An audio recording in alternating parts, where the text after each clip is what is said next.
Con el auspicio de Servicio Militar, tu oportunidad de crecer. No esperes más. Inscríbete. Presentamos Portavoz Noticias. ¿Cómo están? Bienvenidos a una nueva edición de entrevistas aquí en Portavoz Noticias. Hoy vamos a hablar de un tema que estuvo durante toda la semana en la palestra noticiosa, que es el cambio de horario. Tener un horario o dos horarios, una medida que fue instaurada hace 50 años por el problema de sequía también y para ahorrar electricidad. Sin embargo, desde el 2008 existe un estudio que explica que en realidad el ahorro de energía actualmente no es tal.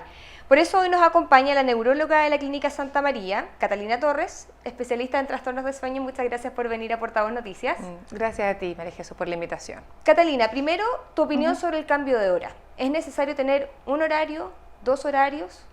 Mira, en términos prácticos es bastante lógico que uno quisiese tener un solo horario, nos generaría en términos prácticos menos problemas. Pero la verdad es que no es tan así, porque nuestro reloj biológico interno depende mucho de la luz externa. Y en el verano no es tan complejo porque tenemos muchas horas de luz. El problema es en el invierno, que se restringen las horas de luz y la idea es aprovecharlas al máximo. Por ello, el gran problema es que el cambio de horario actual es bien práctico para la gente adulta, salir y que todavía haya luz. Desde ese punto de vista social, de alguna manera, tiene alguna utilidad. Pero desde el punto de vista fisiológico, que es en el fondo el punto de vista que nos debe importar, el punto de vista de la salud, claramente esto no genera ningún beneficio, incluso provoca un detrimento de nuestra salud. ¿Por qué es eso? Porque cuando nosotros nos despertamos, la idea es que nuestro reloj biológico sea activado por la luz. La luz emite una señal eléctrica por la retina, el núcleo supraquiasmático, que hace que se inhibe la melatonina y que distintos procesos biológicos se empiezan a activar. ¿La melatonina es? Es una de las hormonas endógenas principales que regulan el sueño. Funciona de un modo bastante básico, llega la noche, baja la luz y se activa, ¿cierto? Empiezan a subir nuestros niveles de melatonina junto con la disminución de la luz. Y en la mañana, el hecho de recibir luz directa en la retina, se manda esta señal, ¿cierto?, al cerebro y nos da la señal de es de día, despertemos. El problema es que esa fisiología se estaría perdiendo, porque al levantarnos en la mañana, al estar oscuro, no tendríamos ese estímulo externo que nos despierta. Entonces, para los grupos de riesgo, que son principalmente los niños, que son también muy fotosensibles, el hecho de despertar en la mañana a oscuras les genera que el reloj biológico todavía no comience los procesos fisiológicos a tiempo. Y por ende van a tener somnolencia, van a estar cansados en la mañana y recién a las 8:30, 9, cuando haya luz, van a estar un poco más atentos y vamos a estar bastante desfasados. Lo que pasa también, la pregunta apunta, es que hay gente que dice, perfecto, tenemos dos horarios, pero es más recomendable tener solo un horario. Entonces, ¿es recomendable realmente tener un horario en todo el año o es mejor tenerlo dos o de frentón el horario de invierno, todo el año? Sí, como se han dado cuenta toda la gente que escuchaba bastante al respecto, no hay una respuesta única. Me encantaría decirte, mira, hay un estudio hecho con muchos pacientes en que se han comparado, pero hay una respuesta única. La verdad es que debiésemos adaptarnos según la luz. Ojalá fuera todo el año siempre la luz igual y pudiéramos tener nuestro reloj biológico con una fase siempre igual, pero el año cambia la exposición a la luz y por eso tiene una cierta lógica el cambiar horario. Y es más, si tuviéramos que elegir una por una manera práctica, el otro horario es el que es mucho más fisiológico en el fondo. Si tuviéramos que elegir uno, no tendríamos por qué elegir este de -4 unidades de tiempo. Claro. ¿Podríamos tener distintos usos horarios en un país tan extenso como Chile o eso ya de frente no es recomendable? Es una buena pregunta, pero no nos confundamos, ¿cierto? Por el meridiano de Greenwich está la 0 unidades y hacia este-oeste va aumentando, disminuyendo. Chile es un país largo, pero no cambia mucho en su longitud en este-oeste. Países como Rusia, por ejemplo, que son países bien anchos, necesitan distintos usos horarios, pero para Chile podríamos mantener uno. El problema claramente está en las regiones más al sur, que siempre van a tener menor exposición lumínica, y cambiarle la hora tampoco les va a solucionar el problema. El tema es las pocas exposiciones a luz que tienen en invierno. Pero les diría que para Chile deberíamos mantener un horario en Chile continental. Obviamente es distinto al Chile insular. Claro, y es preferible el de invierno antes que el del verano por lo que quedó. Por lo que estábamos exponiendo. O sea, en el fondo la clave que tengan conscientes es que nosotros necesitamos que nuestro reloj biológico se active en la mañana con luz. Y para los pacientes, sobre todo los niños y los pacientes con un trastorno afectivo estacional, esto realmente les genera mucho más problemas. ¿Y cuáles serían las consecuencias biológicas de este cambio de horario, además de estar más cansados los niños, por ejemplo, para un adulto? Mire, te diría que en general un adulto promedio va a notar menos complejo, ¿cierto?, que las edades extremas. Yo diría, el principal problema va a ser en la mañana, que nos va a costar activarnos.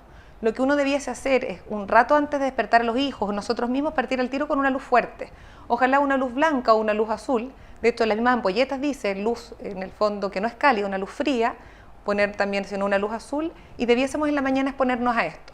Y si no, y si partimos el día a oscuras, vamos a andar más cansados, más irritables, con menos capacidad cognitiva en las primeras horas del día. Y el otro problema también es que en nuestra cultura acá en Chile somos muy tardíos. En países como Europa, Estados Unidos, la gente cena a las 6 de la tarde y ya en la noche está yéndose a acostar temprano. Acá en Chile tenemos un horario, en general funcionamos mucho más tarde y esto va a acentuar ese problema y vamos a tener muchas más alteraciones circadianas. Entonces al final nos vamos a dormir más tarde y estamos restringiendo horas de sueño. Entonces la conclusión es que esto no es fisiológico, independiente de lo práctico que pueda hacer para alguna gente tener más luz en la tarde. Lo práctico, si uno lo pone en la balanza, lo que es salud y fisiología, no deberíamos estar a favor de este cambio de hora. ¿Y cómo afecta, por ejemplo, el metabolismo? ¿Tiene injerencia? Mira, no hay estudios que demuestren el efecto exacto sobre el metabolismo en el cambio de hora. Lo que sí hay estudios es la restricción de sueño. Si un paciente duerme menos de las horas necesarias, hay estudios que demuestran que hay mayor riesgo de hipertensión, de diabetes y de riesgo cardiovascular per se. El dormir menos horas de las necesarias. Perfecto. ¿Y qué recomendaciones se le puede dar a los niños, por ejemplo, con este cambio de hora? Con el cambio de horario, yo diría, bueno, la clave es lo que les mencionaba recién, en la mañana, lo primero, antes de despertarlos, incluso unos minutos antes, prender la luz.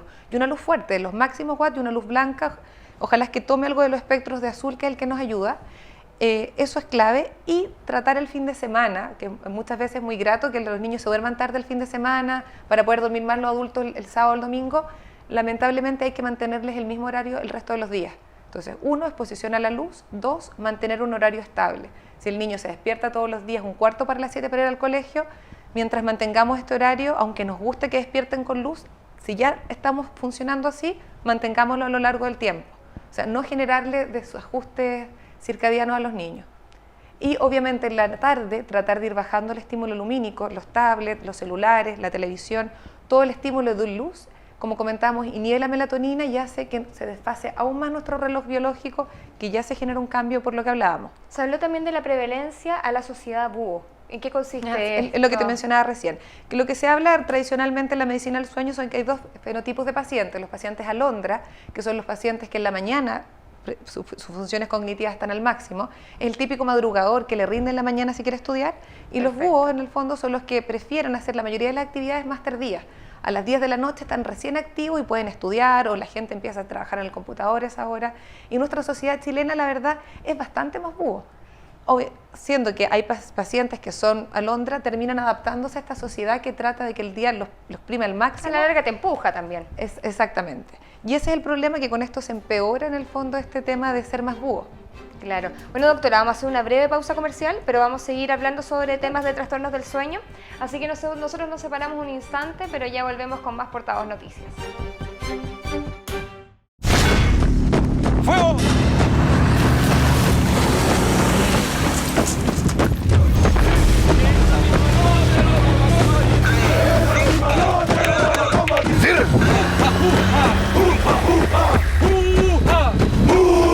¡Aprende a sudar! ¡Aprende a sudar! ¡Aprende a sudar! ¡Aprende a sudar! ¡Al estilo militar! ¡Al estilo militar!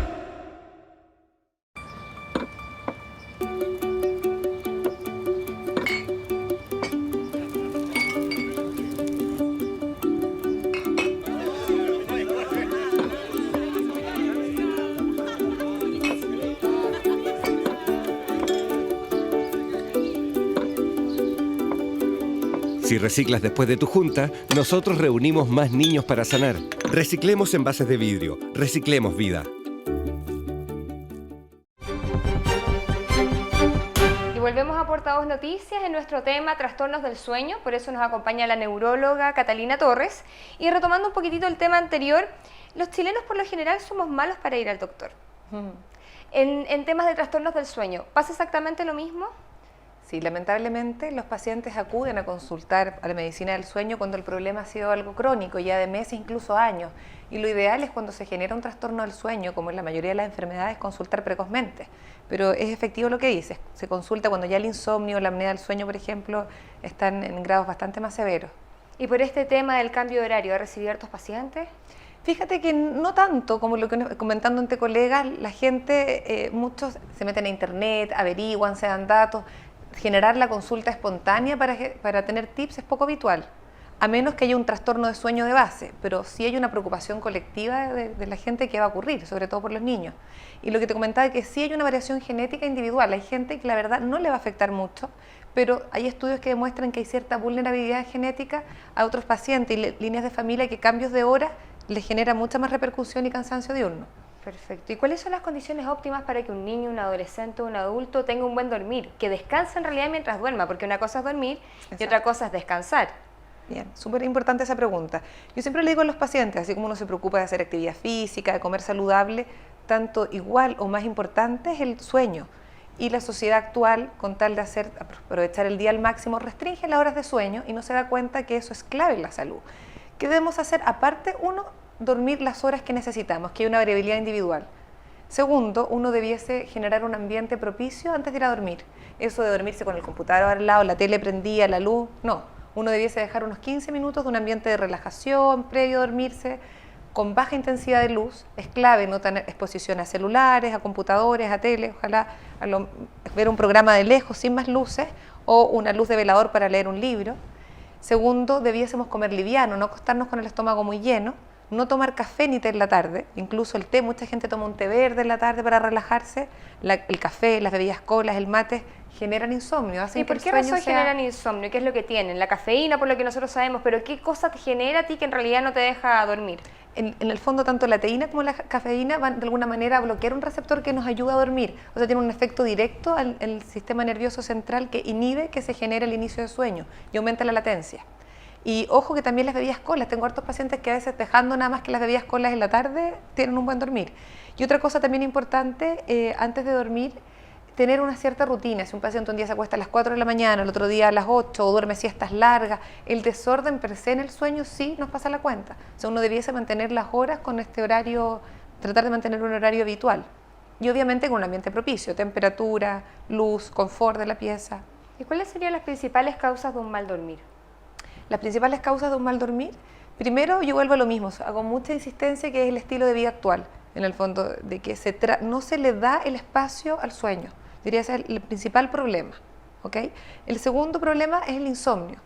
Muchos pacientes tienen dificultad tanto para iniciar el sueño, que es un insomnio de conciliación, o se quedan dormidos bien pero despiertan a las 4 de la mañana, a las 5 y no son capaces de mantener un sueño, lo cual se llama insomnio de mantención. ¿Y por qué razón ocurre esto? Muchas veces, por ejemplo, uno se despierta, no sé, a las 5 de la mañana, 6 de la mañana y después te cuesta un montón volver a quedarte dormido. Y de frentón pasas de largo hasta que te vas a trabajar. Mira, o vas un a insomnio esporádico a lo largo de la vida, la mayoría de la gente le ocurre y no es algo patológico. O sea, es normal que si estamos nerviosos porque el otro día hay una prueba, hay un evento importante, la gente, esta misma tensión le genere un despertar precoz que le cuesta volver a conciliar. La patología está cuando esto se cronifica o cuando empiezan a automedicarse.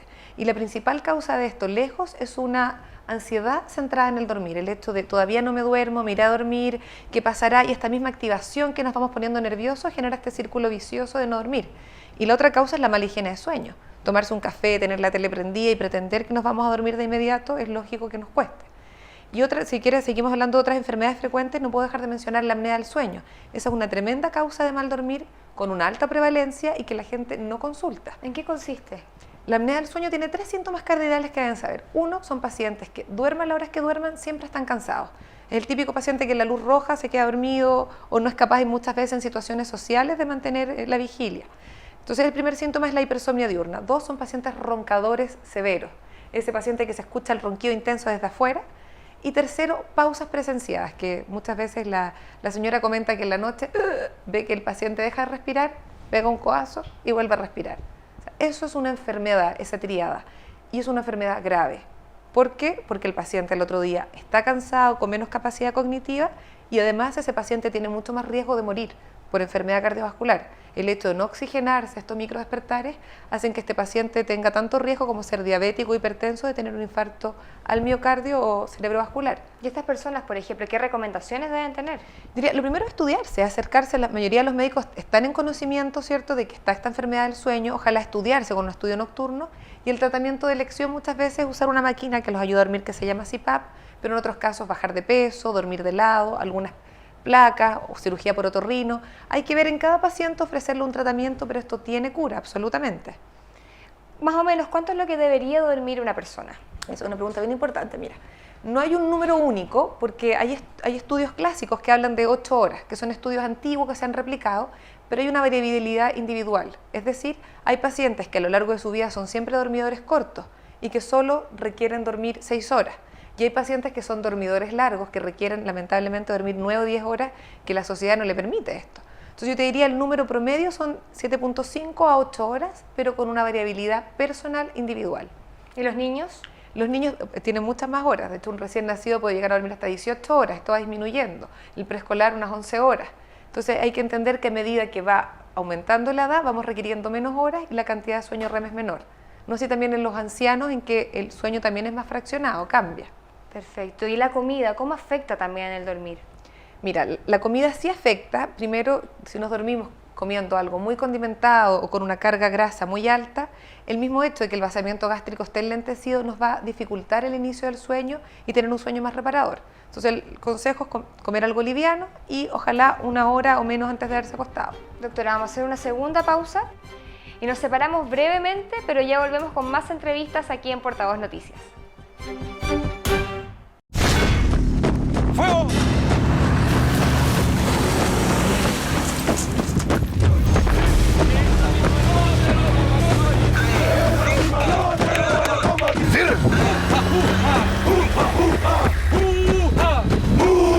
¡Aprende a sudar! ¡Aprende a sudar! ¡Aprende a sudar! ¡Aprende a sudar! ¡Al estilo militar! ¡Al estilo militar!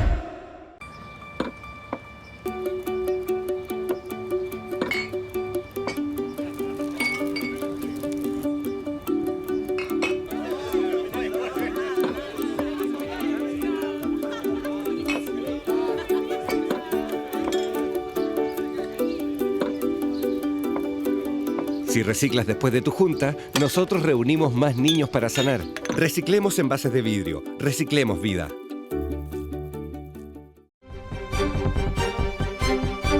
Y volvemos con más entrevistas aquí en Portavoz Noticias. Hoy nos acompaña Catalina Torres, neuróloga, y justamente estábamos hablando del tema de la alimentación.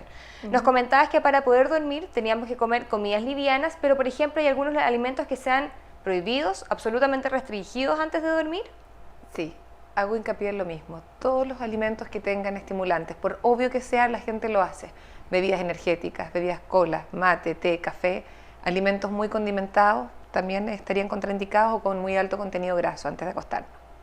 La obesidad, justamente hablando de los alimentos en contenido graso, ¿la obesidad es un factor incidente también en el sueño?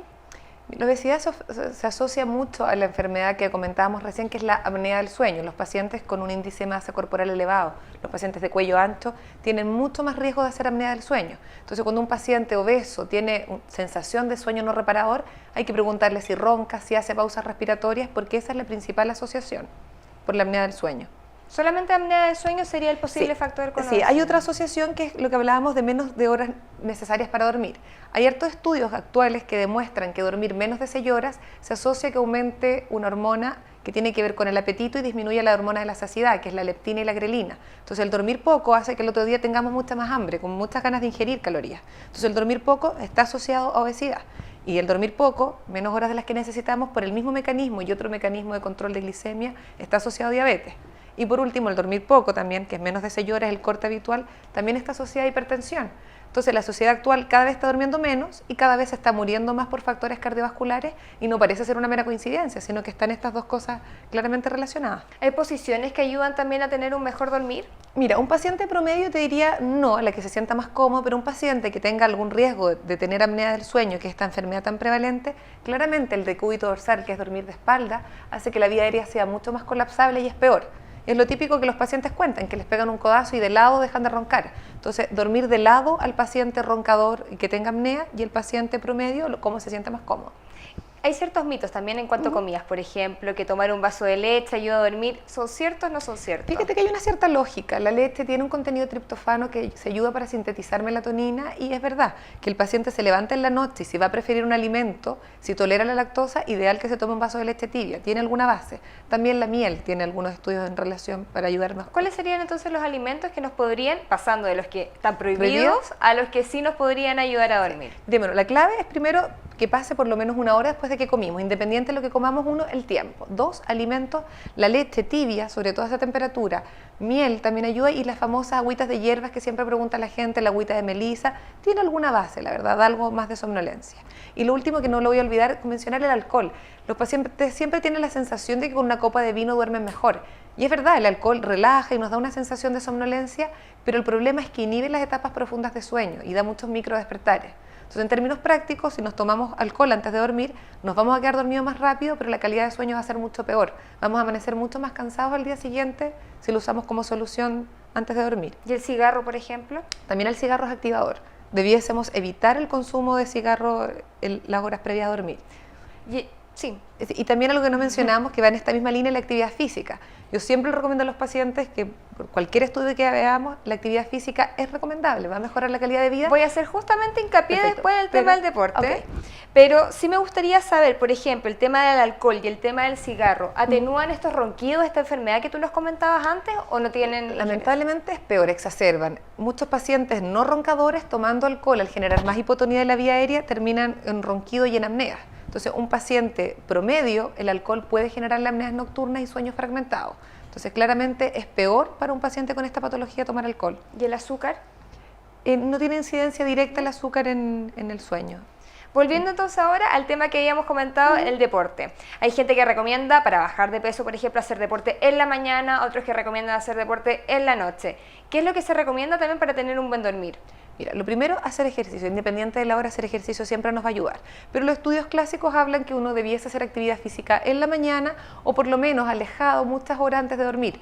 Eso de llegar al gimnasio de las 10 de la noche, irse directo a dormir, llegamos con temperatura corporal más alta, con frecuencias cardíacas más altas y se nos dificulta un poco conciliar el sueño. Entonces lo ideal es hacerlo en la mañana o en la tarde, cuando todavía haya luz, pero si el único horario en que la gente puede en su casa es en la noche, siempre vamos a recomendar la actividad física a los médicos, o sea, no es tampoco la idea prohibirla. La idea es que, por ejemplo, una persona que haga actividad física en la noche también se tome su tiempo para descansar. Eso es clave, que la temperatura corporal cambie, vuelva a la frecuencia cardíaca a la basal. Y esto el peor es los pacientes insomnes, yo te diría. Los pacientes que tienen un insomnio de inicio, de latencia de sueño, son los que más puede dificultarles el ejercicio el tiempo previo. Doctora, ¿el chileno se automedica mucho? Sí, se automedica muchísimo. No es inhabitual llegar pacientes consultando por insomnio que por años le han pedido a un familiar, al vecino, hasta en la feria me he encontrado con pacientes que toman niveles altos de hipnóticos y los hipnóticos tienen hartos efectos adversos. Deben estar bajo supervisión. Hay ciertos pacientes que deben usarlos, pero en tiempos idealmente acotados y después irlos disminuyendo, y pacientes que ya usan en forma crónica tener un estricto control. O sea, en el chileno sí se automedica y lamentablemente a dosis más altas de las esperadas y por periodos muy prolongados. Claro, muchas veces, por ejemplo, la gente que tiene un mal dormir toma un relajante muscular y cree que es la gran solución. Exacto. ¿Es fácil de acceso, por ejemplo, tener un relajante muscular? El relajante muscular es un poco más fácil de acceso, pero genera el problema que si bien nos da sueño, el otro día estamos mucho más cansados. La vida media es más larga, el sueño no es reparador, entonces no nos sirve de solución un relajante muscular para dormir. Entonces hay que buscar a cada paciente entender por qué. Y hay otra causa de insomnio, que la gente toma medicamentos, pero hay otras causas como arreglar la higiene de sueño o algo que no mencionamos, pero quiero decir muy breve, que es una enfermedad que se llama el síndrome de piernas inquietas. ¿En qué consiste eso? Que son pacientes que tienen una dificultad en conciliar el sueño muchas veces por una sensación molesta, en algunos de los casos, en las piernas que ocurre en la noche cuando baja la luz, cuando bajan los niveles de dopamina, empieza una necesidad irresistible de mover las piernas, que no se gatilla, los pacientes se levantan, deben elongar y no se pueden quedar dormidos por esta sensación continua en las piernas que muchas veces consultan y no saben explicar qué es. Y una vez que se duermen es habitual que comiencen con movimientos periódicos de las extremidades que generan microdespertares y hacen que el sueño sea no reparador. ¿Y esto es a raíz de qué? Este tipo de enfermedad. Hay un porcentaje que es genético, en el fondo idiopático, que no se sabe la causa y que el paciente en el fondo tiene este déficit de dopamina en estas áreas que generan. Y otra causa importante es déficit de fierro. Fíjate, pacientes que tengan menores niveles de fierro por distintas causas, se genera este nivel de piernas inquietas y suplementándolos con fierro mejora. También se ve en embarazo y en algunas otras enfermedades, pero hay que evaluar paciente a paciente. Entonces, este paciente, por ejemplo, con piernas inquietas, que se automedique para dormir, no es la lógica como si solucionar el problema de sus piernas. ¿Y la melisa? ¿La melisa ayuda a dormir realmente? Ayuda, la verdad que sí, no es la solución, tampoco nos ayuda específicamente la arquitectura de sueño, pero entre todas las cosas que hemos hablado, que el paciente tome melisa no es algo que esté contraindicado. ¿Y su uso, por ejemplo, puede generar dependencia? ¿Consumir mucha melisa? Lo que ocurre mucho en los pacientes insomnes es una dependencia psicológica, es la sensación de si yo no tomo un medicamento no voy a dormir, es la ansiedad central en el medicamento y dormir. De hecho, hay estudios en que a algunos pacientes se les da placebo, en el fondo como una sacarina o algo que no contiene, y el hecho de sentir que va a tomar algo los ayuda a dormir. Yo te diría que en el insomnio ocurre mucho en los no hipnóticos una dependencia más bien psicológica a algo que les va a ayudar a dormir. ¿Y el estrés diario? ¿También genera cierto insomnio? ¿Cómo afecta en el dormir? Eso es muy importante, la verdad. El insomnio, una de las causas clave es el estrés, el estilo de vida actual. Que un paciente llegue con los problemas en la noche a resolverlos en la cama, a pensar qué voy a hacer mañana, cómo lo voy a resolver, eso es una de las principales causas de insomnio y de perpetuación de insomnio. Pacientes se despiertan en la noche pensando en sus problemas, se activa su fisiología, su frecuencia cardíaca, aumenta el cortisol y el mismo estrés genera que no seamos capaces de dormirnos. Entonces la clave en el fondo es trabajar con los mecanismos que gatillan el estrés y en el fondo relajarnos y conectarnos con el dormir. Y recién con esos mecanismos vamos a dormir mejor, reduciendo el estrés. Y por ejemplo, así como en casos más concretos, ¿qué se podría hacer? No sé, anotar por ejemplo las cosas que tengo que hacer el otro día. Mira, hay un concepto que dice un buen día es una buena noche. En el fondo, si uno tiene un día con menos estrés, en que se alimenta bien, tiene actividad física, durmió el día anterior las horas necesarias, no consumió mucho estimulante, llega con un nivel menor de estrés. Pero hay que dejar un tiempo previo de tranquilidad. Ojalá ejercicios de respiración, ¿cierto? De ejercicios corporales a los pacientes que los ayuden antes de quedarse dormidos. Y si el tema es muy intrusivo cerebral y vuelve, es una medida bastante habitual que le recomiendo a los pacientes tener un lápiz y anotar el concepto y dejarlo ahí en el fondo. Y volver a concentrarse en el dormir. Pero lo peor es quedarse pensando en los problemas acostados. Para eso es preferible que se levante y si pasa un tiempo prudente, se vuelva a acostar. Pero quedarse en la cama esperando que venga el sueño pensando problemas, obviamente ese paciente no va a dormir. De hecho, hay recomendaciones, por lo que yo he escuchado, que dicen muchas, qué es lo que tengo que hacer mañana. Entonces, anotar, me levanto, hacer esto y esto. La gente, por ejemplo, con depresión, ¿también tiene un mal dormir? Sí, exactamente. Muchas veces los pacientes con depresión, antes de partir el cuadro depresivo, parten meses previos con insomnio. Y muchos pacientes, una vez que mejoran el tema anímico, los dan de alta, persisten con un insomnio residual. La verdad, el sueño está muy relacionado a nivel de neurotransmisores con el ánimo. E incluso hay pacientes con depresión que pueden generar hipersomnia, que es un sueño excesivo en el día. Están las dos aristas de la depresión, pero el sueño está absolutamente ligado. Y cada vez que evaluamos un paciente con trastorno del sueño, hay que hacer unas preguntas de la parte anímica. O sea, eso es clave dentro del screening del sueño.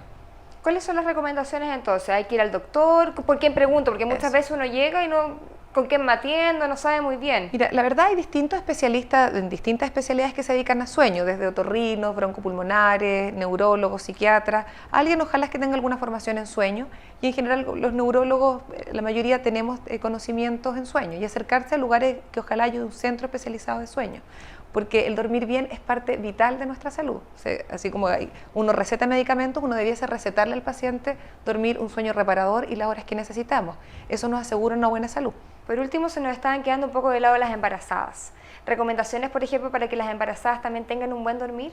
Bueno, las embarazadas es un subgrupo un poco más complejo porque depende mucho de la variabilidad entre pacientes, si es que hay un sobrepeso excesivo, si es que hay alguna enfermedad concomitante o no. Pero la clave en el fondo de la paciente embarazada es que le deje unas horas previas al sueño, que consulte, porque las embarazadas tienen más riesgo de hacer piernas inquietas porque bajan los niveles de fierro, que esta sensación molesta de las piernas antes de dormir es bien frecuente y no consultan. Segundo, que se asocia también a más incidencia de apnea y que las pacientes embarazadas es muy incómoda por un tema postural y eso les genera un insomnio de rebote. Entonces, enseñarle técnicas de relajación y enseñarle técnicas de sueño, que son tan importantes como los hipnóticos que ellas no pueden tomar. Dormir, por ejemplo, con este cojincito también que se pone, quizás es más cómodo. Una cosa más prácticas en el fondo, más que recurrir a medicamentos, es clave en ese subgrupo. Bueno, neurólogo, muchas gracias por venir acá a la entrevista en Portavoz Noticias. La dejamos invitada también para próximos temas. Encantada, muchas gracias a ustedes. Así que a dormir bien todos. Y en nombre del equipo Portavoz Noticias nos despedimos, que estén muy bien. Con el auspicio de Servicio Militar, tu oportunidad de crecer. No esperes más, inscríbete. Hemos presentado Portavoz Noticias.